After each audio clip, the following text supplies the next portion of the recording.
안녕하세요. 오늘 뉴스레터의 주요 내용은 다음과 같습니다. 1. 한국 탱크에 미친 파워에 놀란 미국. 2. 삼성은 바이든의 계획을 망쳤다. 지난 8월 31일 포천 주한미군 로드리게스 사격장에서 한국과 미국의 을직 프리덤 실드 UFS 훈련이 진행되었습니다. 코로나로 인해 한미 합동훈련이 축소된 지 몇 년 만에 진행된 대규모 합동훈련으로 1,000명 이상의 한국군과 미군이 집결해 대규모 실사격 훈련을 진행하며 한미 동맹이 굳건함을 적성국들에 과시했습니다. 그런데 이번 훈련에서 미군의 기갑부대가 매우 소극적으로 사격하는 반면 한국군은 신나게 쏴대며 포성을 지천에 올리는 대비되는 모습을 보여주었는데요. 이러한 한국군의 기갑부대의 모습을 보고 훈련에 참여한 미국 기갑부대 전차장이 매우 놀랐다고 인터뷰했습니다. 일본 자위대와도 훈련을 해봤지만 되지 않는다고 극찬했는데요. 또한 두 가지 부분에 있어서는 미군보다 한국군이 뛰어나다고 말에 화제가 되고 있습니다. 세계 최강 미군이 한국군의 어떤 모습에 감탄한 것인지 자세한 소식 알아보도록 하겠습니다. 미 육군 소속 존 모레노 하사는 미국의 주력 전차 M1A1의 전차장으로 이번 을지 프리덤 실드 훈련에 참여했는데요.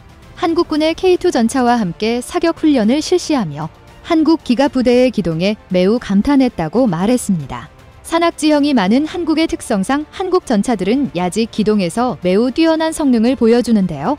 험지를 거의 날아다니는 듯 주파하며 사격하는 한국 기갑부대의 모습에 미군이라도 이건 따라 할 수 없다고 말했습니다. 또 한 가지 인상적이었던 부분으로 한국군의 쉴 새 없는 사격을 손꼽았는데요. 한국군의 K2 흑표 전차 K9 자주포들은 포탄을 아끼지 않고 마치 실전을 방불케 하는 화력을 선보였다고 말했습니다. 같은 사격장에서 K2 전차로 작전을 수행한 한국군과 달리 우리 승무원들은 9달의 훈련 동안 주포를 발사한 것은 이번이 단 2번째에 지나지 않았다. 이는 병사들이 가능한 빠르게 연사할 수 있도록 잘 훈련되도록 한다. 라고 말하며 한국군과의 협력이 순조롭게 이루어지고 있어 북한과의 전쟁이 발발한다 해도 문제없을 것이라 말했습니다. 이처럼 한국 기갑부대의 운영 실력에 감탄한 모습을 보여주었는데 한 가지 의문점이 드는 부분이 있습니다. 미군보다 한국군이 더 사격 훈련을 자주 했다는 것인데요. 탄피도 줍지 않으며 연사로 사격하는 미군의 모습을 기억하고 있는 우리로선 이해가 가지 않는 부분입니다. 그런데 현재 미군의 탄약 비축량이 바닥을 드러내고 있어 미군이 훈련에 쓸 탄약도 부족하다는 소리가 들려오고 있습니다. 미국이라고 불릴 만큼 보급에 진심이었던 미국이 탄약이 아예 부족하다니 우리가 모르는 곳에서 전쟁이라도 시작한 것일까요? 사실 현재 미국은 전시나 다름없는 정도로 엄청난 탄약을 소비하고 있습니다. 현지 시각 29일 미국 유수의 경제지 월스트리트 저널에서 현재 미군의 탄약 재고가 고갈 상태라는 긴급 보도가 올라왔습니다. 미국 국방성 관계자의 말에 따르면 현재 미군이 보유하고 있는 155mm 포탄 재고 상황이 불안할 정도로 낮은 상태라고 하는데요. 당장은 미군이 교전을 벌이는 전장이 없기 때문에 심각하지는 않지만 전투를 수행하기에는 부적합한 수준이라고 말했습니다. 155mm 포탄은 서방의 주력 견인포 자주포에 쓰이며 현대 육군 화력의 50%를 차지한다고 해도 과언이 아닐 정도로 중요한 군수물자이기에 155mm 탄이 부족하다는 것은 육군이 제 기능을 할 수가 없음을 의미합니다. 이러한 미군의 탄약 부족의 원인은 다름 아닌 우크라이나 전쟁이었습니다. 러시아의 우크라이나 침공이 시작되고 미군은 우크라이나의 천문학적인 액수의 군수물자를 지원해주고 있는데요.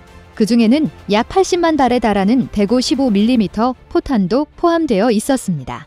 사실 우크라이나에서는 155mm 구경포를 사용하지 않았었습니다만 전쟁이 시작되고 러시아의 포격에 맞서기 위해 M777CASAR PGH-2000 헤즈크라 등 서방에서 운용하던 155mm 포드를 되는 대로 끌어다 우크라이나로 보냈는데요. 여기에 사용할 155mm 포탄의 대부분을 미국에서 공수했기 때문에 그 많던 155mm 포탄의 재고가 바닥을 드러내기 시작한 것입니다. 군 관계자는 155mm 탄을 포함한 탄약의 즉각적인 재생산과 보급이 이루어져야 하지만 미 국방성의 관료주의적 태도로 지지부진해지고 있다고 비판했는데요.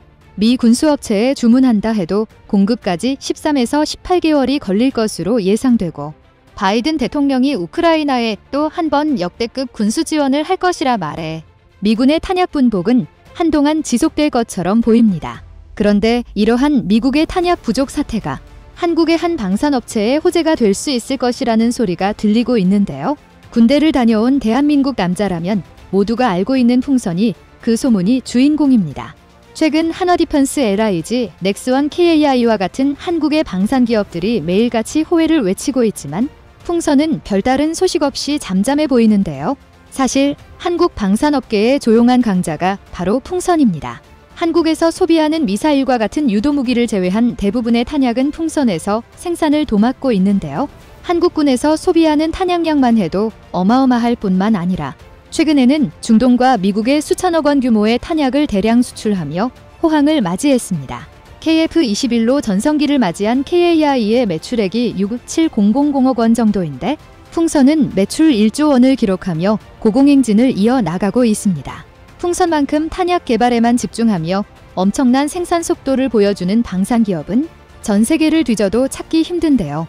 미 국방성에서 탄약 재고가 바닥을 드러냈는데 발주하지 않는 것은 풍선에서 탄약을 구매하기 위한 물밑 협상을 이어가고 있는 게 아니냐는 소문이 들려오고 있습니다. 물론 미국 국방성에서 공식적으로 발표한 바는 없지만 보입니다. 한국군에서 소비하는 탄약은 미군의 규격을 따라가기에 미군이 원하는 탄의 종류가 무엇이든 간에 즉각적으로 공급할 수 있습니다. 또한 한국군의 비축 탄약량도 충분히 주한미군을 통해 전달하는 것도 가능한 일인데요. 오래전부터 한국군은 탄약을 비축하는데 진심인 모습을 보여주었습니다. 현재 한국군의 포탄 보유량은 최소 전시 기준 2주, 평시 기준 20년치 분을 보유하고 있습니다. 유럽이 전시 3일치 분밖에 비축해두지 않았다는 거 이번 우크라이나 전쟁으로 드러나며 한국군은 1950년 그날 이후 하루도 쉬지 않고 전쟁을 준비해왔다고 주목받기도 했습니다. 한국군이 화력의 진심이란 걸 보여준 악명 높은 에피소드가 있는데요. 2007년 당시 주한미군은 냉전을 위해 비축해두었던 전략 예비물자 WRSA 탄을 두고 고민하고 있었습니다. 냉전이 끝나 더 이상 필요가 없는데 52만 톤이나 되는 탄약을 보관 유지하기 위해 매년 막대한 비용이 소비되고 있었기 때문입니다. 그렇다고 본국으로 보내버리자니 수송 비용도 막대할 뿐만 아니라 그중 절반인 25만 톤이 불량품이 되어버린 문제도 있었죠. 그런데 이 당시 한국의 언론들이 한국의 탄약 비축 분량이 부족하다는 기사를 일제히 보도했습니다. 미국은 잘됐다 싶어서 한국군에 이 700적 원만 내고 WRSA 탄 52만 톤을 가져가지 않겠냐고 제안했는데요. 한국은 흔쾌히 받아들이며 대신 불량품을 제외한 양품 27만 톤의 탄약만을 받겠다고 했습니다. 나머지 불량탄 25만 톤을 두고 미군이 고민하자 한국에서 처리해주겠다고 제안하는데요. 처리 비용을 이 700적 원만 준다면 말입니다. 그렇게 한국군은 공짜로 27만 톤의 탄약을 얻어와 당시 한국군의 생산 기한이 오래된 탄약들을 폐기하고 양품의 탄약들로 비축분을 크게 늘리는 데 성공했습니다. 일각에서는 언론사에서 탄약이 부족하다고 보도한 이유가 국방부에서 이걸 노리고 정보를 흘렸을 것이라는 주장도 나왔었죠. 덕분에 한국 무기 수입의 악명이 더욱 높아지게 됐었습니다. 현재 탄약 비축량 중 일부 품목은 감당하기 힘들 정도로 많아 이를 소비하기 위한 새로운 무기를 만들기도 했었습니다. 과거 주력으로 운용하던 M101 105mm 견인포의 탄약이 많아도 너무 많았던 건데요. 무려 320만 발로 군 관계자가 세계 3차 대전이 일어나도 다 못 쓴다고 말할 정도로 많은 양이 비축되어 있었습니다. 한국군은 이를 소비하고 전력에 도움을 주기 위해 한 가지 아이디어를 냈습니다. 105mm 견인포를 차량에 탑재하고 사격 통제 시스템을 추가해 105mm 차륜형 자주포를 만들어낸 것인데요. K105 A1 자주포 풍악은 기존 육군이 운용하던 5톤 트럭의 105mm 견인포에 포신을 떼어다 달아 생산 비용이 매우 저렴한 데다 운용도 간편합니다. 또한 포탄 장전에서 사격까지 걸리는 시간이 4분 30초에서 1분 미만으로 감소했고 운용 인원도 11명에서 5명으로 줄어들었습니다. K105 A1 자주포가 155mmLI 120mm 박격포만큼의 화력을 투사할 수는 없지만 덕분에 창고에 쌓인 105mm 포탄을 활용할 수 있게 됐고 육군이 받을 포병 화력 지원도 더욱 늘어나게 됐습니다. 앞서 한국군의 훈련을 칭찬했던 미군은 자위대와 함께 훈련한 경험도 있었다고 말했는데요. 한국군에 비하면 자위대는 군대라고 할 수 없다며 신랄하게 혹평했습니다. 해상 자위대면 몰라도 육군 자위대가 수준 이하라는 것은 유명한 사실이죠. 최근 자위대의 훈련 도중 큰 사고가 날 뻔한 장면이 포착되었는데요. 일본의 99식 자주포가 전개되던 와중 뒤를 보지 않고 뛰어가던 자위대원이 전차에 깔릴 뻔한 아찔한 장면이 공개되었습니다. 다행히 자주포 승무원이 급정거해 사고는 피할 수 있었지만 이전에도 훈련 도중 자위대원 한 명이 숨진 사건이 있었습니다. 훈련 도중 90식 전차가 전복되어 30대 남성 대원 한 명이 깔려 압사한 안타까운 사고가 있었는데요. 이러한 사고를 두고 일본의 대형 커뮤니티 ECH에서는 죽은 자위대원을 조롱하는 반응을 보여주어 눈살을 찌푸리게 했습니다. 일본이지만 나라를 지키는 군인을 조롱하는 태도는 역하게 느껴질 정도입니다. 이번 한미 합동훈련을 통해 우리 군의 뛰어난 역량을 다시금 세계에 선보일 수 있었는데요. 을지 프리덤 실드 훈련을 계기로 한미 실사격 훈련을 전면 재개할 계획이라고 합니다. 우리의 적들이 안심하고 잠들 밤이 없도록 굳건한 한미 동맹을 이어 나가기를 바랍니다. 바이든 정부가 중국의 반도체 산업의 성장을 막기 위해 중국의 첨단 반도체는 물론 반도체 제조 장비도 수출하지 못하도록 조처했습니다. 그런데 바이든 정부는 중국의 반도체 공장을 가진 한국과 대만 업체에도 반도체 장비 공급을 막는 등 막대한 불이익을 주고 있는데요. 미국의 조치가 중국 외에도 동맹인 한국의 반도체 산업의 발목을 잡으려는 것으로 드러나 충격을 주고 있는 상황입니다. 중국 시안에는 삼성전자 낸드 플래시 생산 공장이 있는데 이 공장에서 생산하는 낸드 플래시 규모가 삼성전자 전체 낸드 생산의 40%에 달합니다. SK하이닉스는 중국 우신계 디램 공장을 가지고 있는데 이 공장에서 생산하는 물량이 회사 총 생산의 50%에 해당하며 SK하이닉스는 또 인텔의 중국 낸드 플래시 공장을 인수하는 과정에 있습니다. 지난 2020년 10월 인텔의 다른 낸드 플래시 사업부를 90억 달러에 인수했으며 중국 당국에서 승인받아 1단계 인수 작업을 완료한 상태입니다. 그리고 남은 잔금 20억 달러를 2025년 3월까지 지급하면 인수가 완료되며 그때까지는 인텔이 대신 운영합니다. 중국의 대형 공장을 가진 한국 반도체 업체들은 생산 설비를 추가하거나 업그레이드해야 하는데 바이든 정부는 이럴 경우 온갖 불이익을 주겠다고 엄포를 놓고 있죠. 한국 측의 반발이 거세자 바이든 정부는 삼성전자와 SK하이닉스처럼 이미 중국의 공장을 가지고 있는 경우 장비 반입을 1년간 유예하긴 했습니다. 그러나 1년 후에는 미국 정부 맘대로 결정하기 때문에 안심할 수 없는 처지이죠.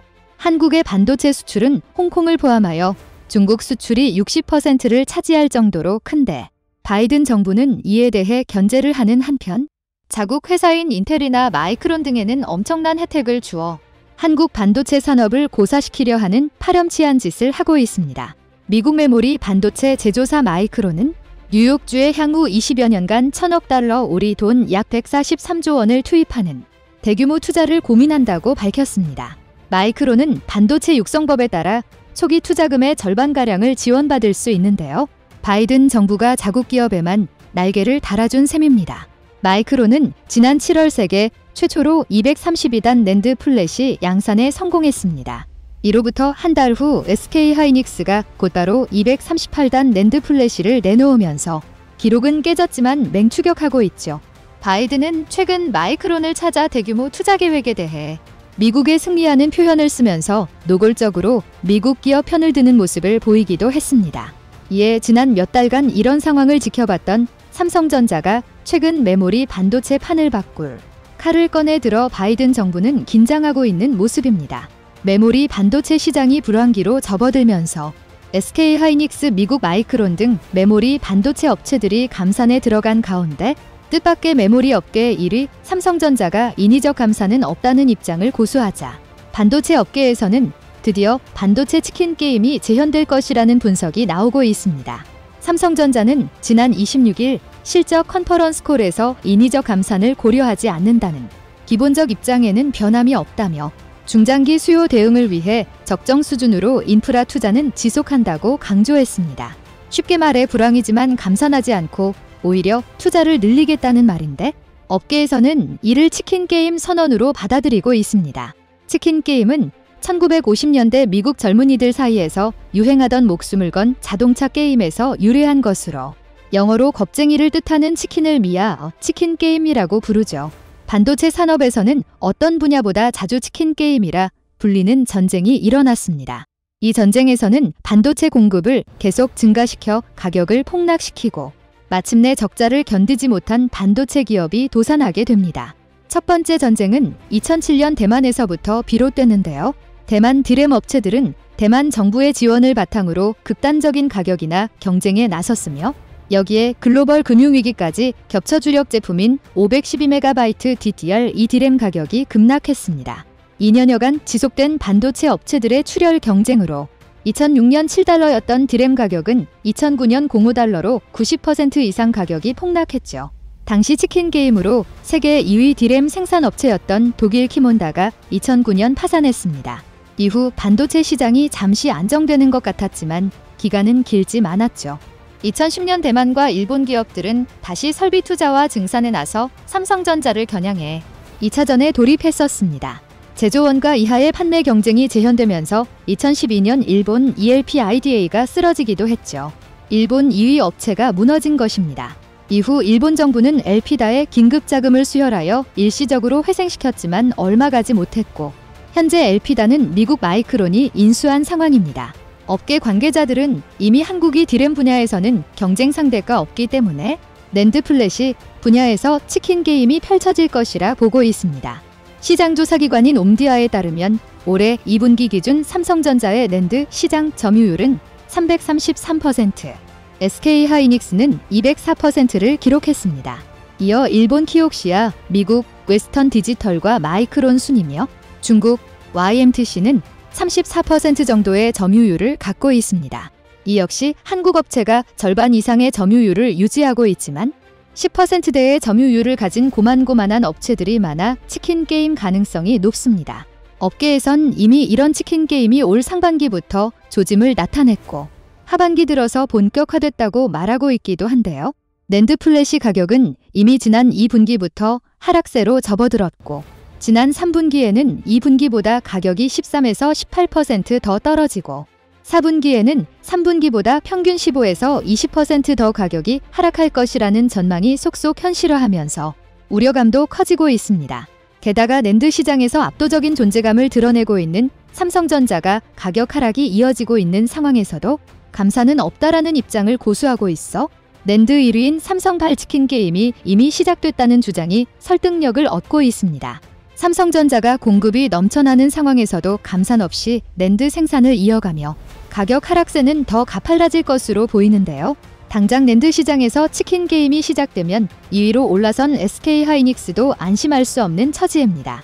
이미 업계에선 SK하이닉스가 지난 2분기 가까스로 지켰던 낸드 사업 흑자를 3분기엔 지키지 못했을 가능성을 높게 점치고 있으며 지난해 12분기 만에 흑자 전환에 성공한 지 불과 1년 만에 다시 적자 전환을 한 것으로 보입니다. 낸드 플래시는 디램에 비해 상대적으로 진입 장벽이 낮고 그만큼 많은 사업자가 점유율 순위 변동이 잦은 만큼 이번 낸드 시장 치킨 게임으로 시장 상황이 완전히 달라질 수 있다는 관측도 나옵니다. 이렇게 수요 위축과 공급 과잉으로 반도체 가격이 내림세를 보이는 상황에서 디램 시장에서 40% 이상 점유율을 확보한 삼성전자가 감산하지 않으면 가격 하락폭이 더 커질 수 있다고 분석하고 있는데요. 그래도 삼성전자는 다른 업체보다 원가 경쟁력이 앞서기 때문에 버틸 여력이 충분하다는 분석입니다. 하지만 2위 SK하이닉스와 3위 마이크론은 삼성이 가격 조정에 동참하지 않으면 타격이 불가피하다고 분석하고 있죠. 과거 디램 치킨 게임에서 한국 반도체 기업들이 공격적으로 생산을 늘리며 가격 하락을 유도해 승리한 경험을 되돌아보면 내년 상반기 이후 낸드 시장의 하위 사업자들이 상당수 정리될 가능성도 있는 상황입니다. 한편 1990년대만 해도 전 세계 반도체 칩 제조에서 미국의 점유율은 37%였는데 현재는 12%로 줄어들었습니다. 하지만 최근 반도체 공급난을 거치면서 미국 정부는 자국의 반도체 기업을 키우는 데 혈안이 돼 있으며 동맹국인 한국의 반도체 기업마저 견제하고 고사시키려는 정책을 펴고 있습니다. 현재 미국 정부는 파운드리 분야에서는 인텔을 메모리 분야에서는 마이크론을 적극적인 지원하고 있는데요. 미국은 일본과도 합심해 한국 업체를 추격하고 있죠. 일본 반도체 업체인 키옥시아는 미국 웨스턴 디지털과 공동으로 새 반도체 공장을 일본 미에현 요카이치에 건설하고 있는데요. 일본 정부 보조금 포함 약 1조엔을 투입했으며 162단 낸드를 생산할 방침이며 2023년 첫 물량을 출하할 계획이죠. 키옥시아는 세계 3위, 웨스턴 디지털은 세계 4위 낸드 공급사로 이 두 회사가 합심해 한국의 낸드 플래시를 견제하겠다는 의도입니다. 이미 낸드 플래시 치킨 게임이 시작됐고 마지막 큰 싸움을 준비하고 있을지도 모르겠는데요. 이러한 상황에서 이어지는 대한민국의 삼성과 SK의 선전을 기대해본다는 의견입니다.